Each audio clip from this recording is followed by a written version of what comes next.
What's up, guys? So, just got a huge package in from glorious Nippon here. Uh, Let me tell you, this thing weighs about 30 kilos, I think, and it's huge. So it was not fun carrying this back home from the post office all alone on foot. Just look at the size here. Yeah, it's yeah, just in order to cut down on costs, I'm gonna have to send like bulky items in packages of 30 kilos, which is the maximum size that you can ship things from Japan to where I am. So yeah, but you know what? And this package just gave me trouble from the start. I'm sure the guy, the poor fellow I had packing that up and shipping it to me had his fair share of problems. But once it entered into my country, the first thing it did, it went into the customs and it just got stuck in there because this is a huge package, and the way customs work here, the people working there are absolute cunts. Absolute cunts. There is no way else to describe them. The things they do, it makes me think of like the Soviet Union or some dictatorship. The way that works. So they take your package, and they say, "Oh, you have to give us proof of the value of this shit in here. Otherwise, we're not gonna give you the package." Because they need the value so they can bill you I don't know, taxes or some shit, and then on top of that, for their beautiful service, they also like charge you some extra on top of that. So I had a lot of trouble trying to convince them that the computer parts in here, which are all like old and used and partially not functioning, is pretty much useless. So it was stuck in customs for like 3 freaking weeks. But eventually I managed to get them to uh, just deliver it to me, and then on the day of the delivery, of course the tracking was delayed, so I didn't know it was out for delivery, so I wasn't there in like the 2 hours I was supposed to be, so it didn't get delivered to my door, and they only do one delivery attempt, and after that you're just gonna have to go down to the post office and pick it up on your own. Yeah. So what's in here is there are no less than two PC-98 computers. So yeah, after a lot of waiting, like this package just before the custom adventure, it was underway for 2 months because I shipped it by boat. That's the cheapest way to do it, and still it costs a fortune because these old computers, they weigh a ton. So yeah, I am now, hopefully, if I can get the machines working, I am now a PC-98 owner, and I'm very happy about that. And the PC-98, I imagine that the beginning of my headaches are, my headaches are just beginning right now, because the PC-98 is just, it's the most IBM PC-like of all the Japanese computer systems, the Japanese exclusive computer systems, or the systems that were popular before the IBM PCs took over Japan as well in the late 90s. So yeah, it's a very yeah. Well, if you were a PC owner IBM PC owner in the 90s or in the 80s even, you know that they are just a major headache to work with, and PCs, for the most part, still are a huge headache. Fortunately, I switched to Macs I don't know, 10 years ago or something like that. I just got fed up, and by then the Macintosh platform was just attractive enough that I made the switch. So yeah. But the PC-98 does have a lot of really amazing games, so it is worth just learning the ins and outs and going through the hurdles and the headaches in order to get the benefit of the video games running on actual hardware. And yeah, just like all Japanese PCs, it does put out some really funky resolutions, like 15 kilohertz, 24 kilohertz. I'm not sure if it does 31 kilohertz or not. Maybe some models do, but most games I think run either 15 or 24. So you need you can't just use a regular PC monitor to hook up to this, and you know the the video out, even the port is different. It's I think it is a 15 pin, but the configuration, it's 2 rows and the pin outs are different. Anyway, there's a lot of stuff to talk about, so I'm gonna take these things out and we're gonna have a look at what's in here, and you know, just talk a little bit generally about the PC-98 platform. Okay, here we have all these stuff from the package packed out. As you can see, there's actually not that much stuff inside the package. Like it's not really proportional to the size, and that's because there was a lot of padding being utilized. Like these the two PC-98s, they were actually inside their own box, and most of these were inside their own boxes as well. And you know what? When you are shipping something that takes like 2-3 months to arrive, and it's really heavy and kind of fragile, it's a very good idea to utilize a lot of padding, because you don't know how it's handled during shipping. Maybe it gets tossed around and stuff like that. So you have to be careful. So I guess the first question here regarding the contents is, why on earth do I have two pretty much identical PC-98 systems here when one would have sufficed? Now there's it's kind of a funny story. You know, when I decided I wanted the PC-98, to begin with, I was completely lost on what model should I get. There's like a million. And if you search like online on YouTube and stuff like that, you will come across like some videos like once again I forget his dude, you got to get a better name for your YouTube channel. I think it's Vintage Video Game Geek. Anyway, he is one of the guys who actually imported this and made a video about it, but he had a different model. The one he had, I forget what the model number is. Maybe CS2 or something like that. That's the go-to model. But you know what? Because there are so many different models, to run across a CS2 is kind of rare.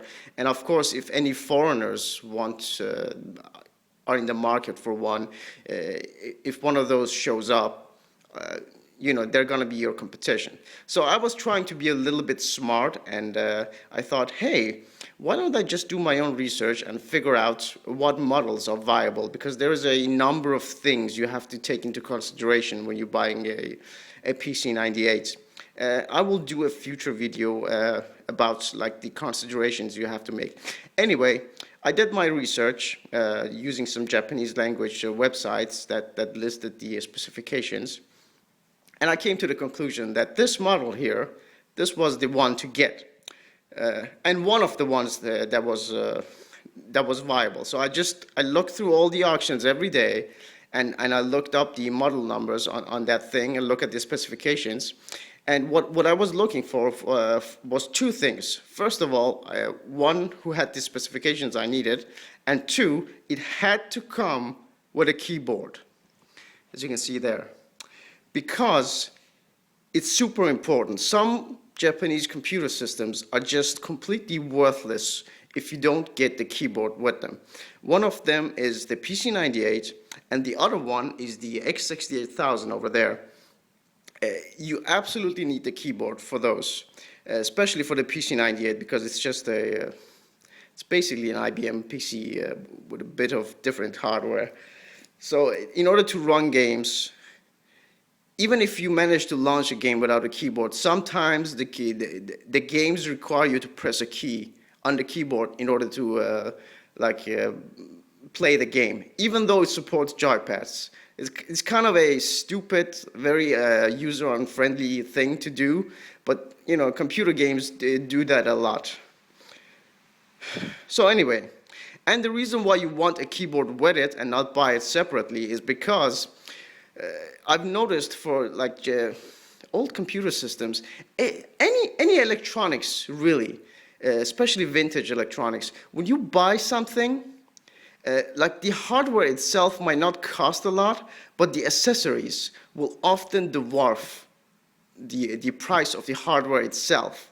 So paying a little bit more, waiting around a little bit, and getting a model that comes with the keyboard, a listing that comes with a keyboard, will save you a lot of headache and money in the long run.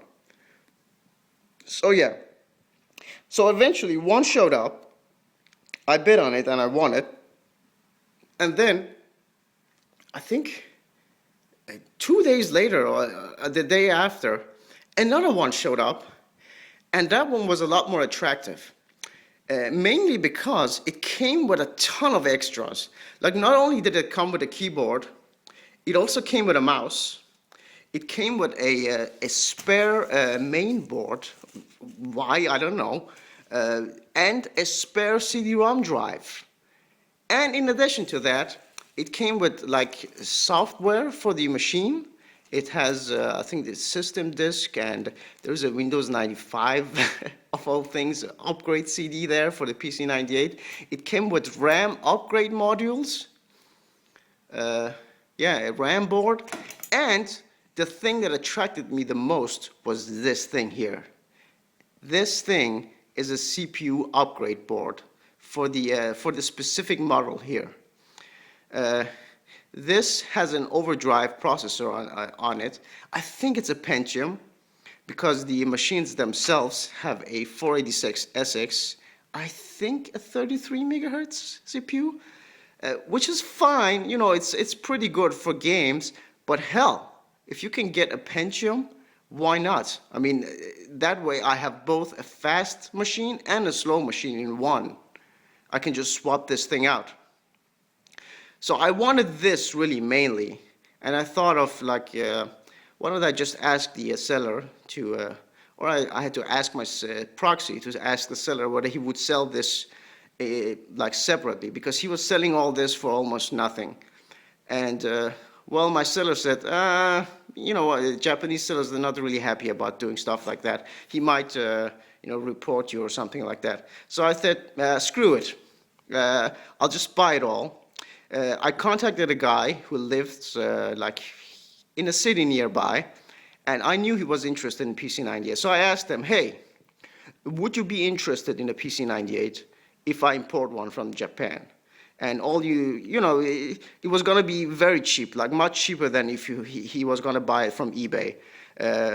Because basically all we would have to pay was like the shipping. 90% of the price was going to be shipping, because the machine itself was basically worthless. Anyway, he said yes. Unfortunately, no sooner than this thing arrived in the country than he flaked. So I guess I would have bought these two anyway, even if he had said no. But you know, I was hoping to just sell one of these off and offset the price of the shipping. But you know, what can you do? People flake. You know, it's a lot of money anyway.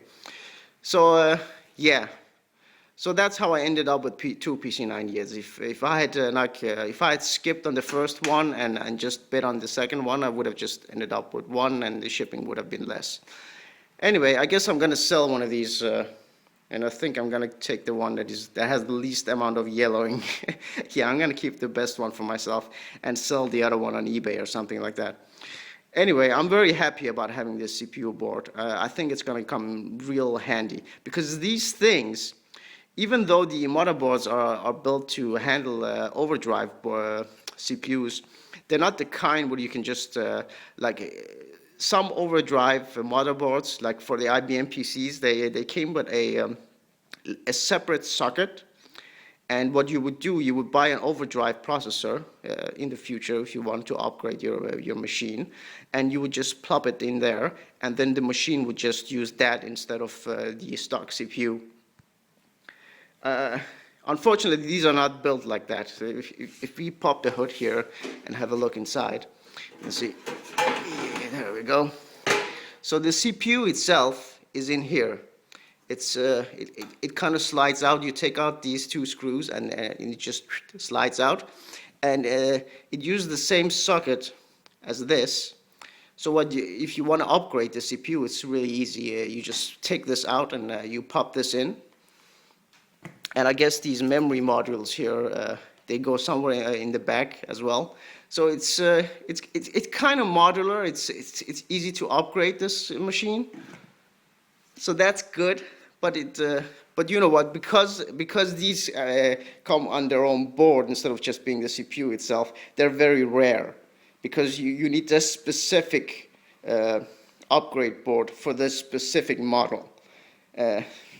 That's why PC-98s are such a pain to deal with. Everything's like self-contained to a specific model. I don't think this will work with any other model than specifically the PC-98 21CX. So yeah, I'm glad I got that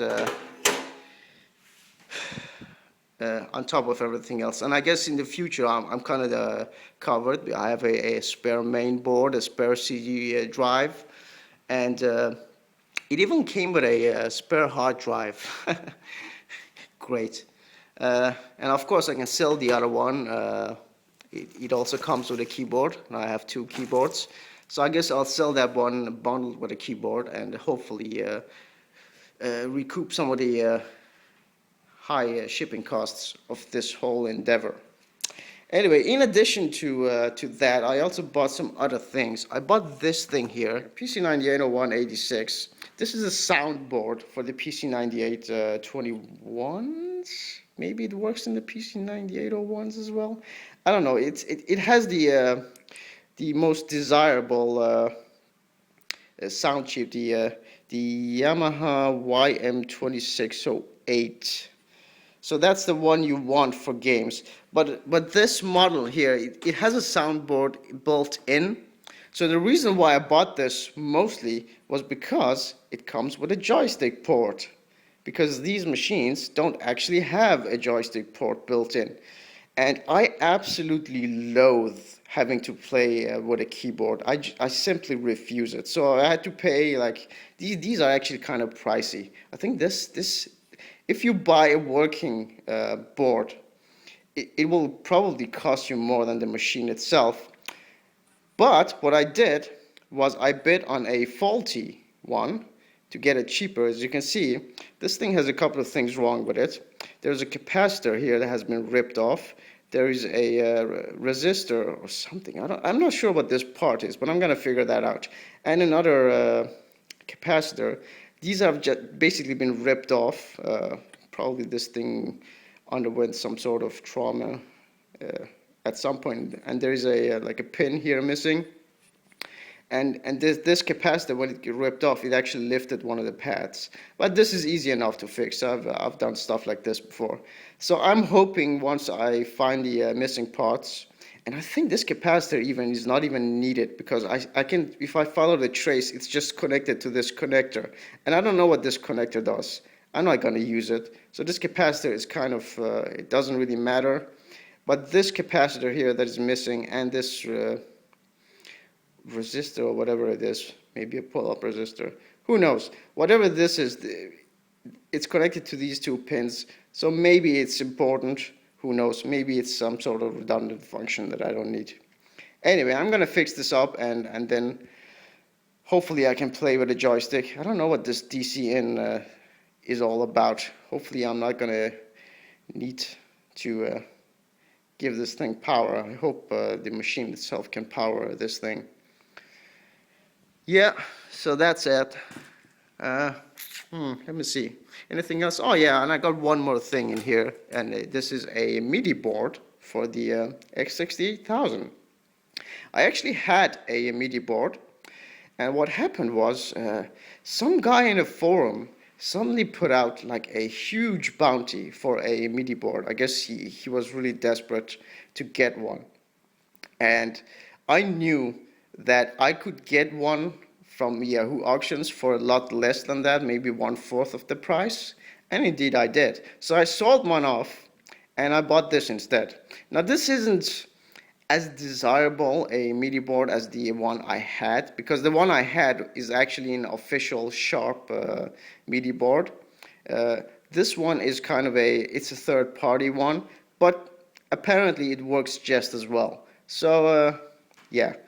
So part of the money that financed this whole endeavor came from the sale of that MIDI board. And here I have a belt for my x68. The floppy drive in my MSX computer. So yeah, I got a lot of repairing and fiddling around to do. Yeah, so I'm gonna do a future update video about the PC-98 once I get everything up and running. And that's it for now, guys. See you around.